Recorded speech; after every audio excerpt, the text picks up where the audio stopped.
कहा है कि चुनाव जनादेश की चोरी हुई है। आज तो सामने आ गई बात, इसलिए मैं कहता हूं जल्द से जल्द इस पे कमेटी गठित करके एक पूरी तरह से इसका निष्पक्ष जांच होनी चाहिए।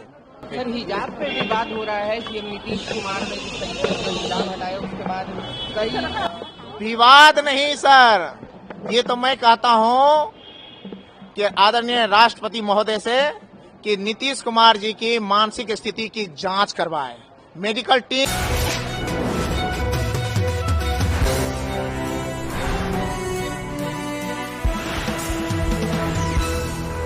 जीतन राम मांझी जी का जो बयान है वह स्वीकार करने वाली बयान है।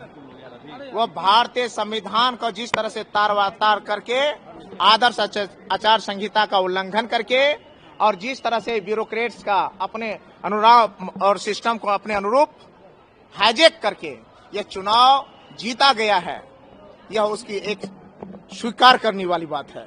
मैं तो कहता हूं कि निश्चित रूप से इस पे एक जल्द से जल्द चुनाव आयोग टीम गठित करे और यह पूरे निष्पक्षता की जांच होनी चाहिए। और हमारे नेता ने, आदरणीय नेता तेजस्वी यादव जी ने बार बार कहा है कि चुनाव जनादेश की चोरी हुई है। आज तो सामने आ गई बात, इसलिए मैं कहता हूं जल्द से जल्द इस पे कमेटी गठित करके एक पूरी तरह से इसका निष्पक्ष जांच होनी चाहिए।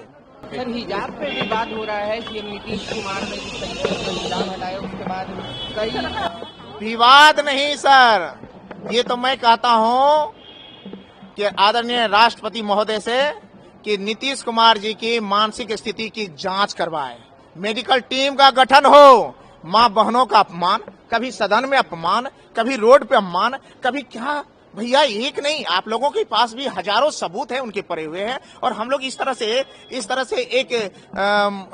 तरह से बेतुके मुख्यमंत्री को झेलना बहुत कठिन है। ये सिस्टम झेल रही है, जनता झेल रही है, मां बहन झेल रहे हैं अपमान, घुट करके हम लोग अपमान झेल करके बिहार वासियों का नाक कट जाता है इस तरह की जब हरकतें उनके सामने आते हैं। अगर आप लोभ में, लालच में किसी तरह उनका समर्थन करते हैं तो ये अलग बात है भैया।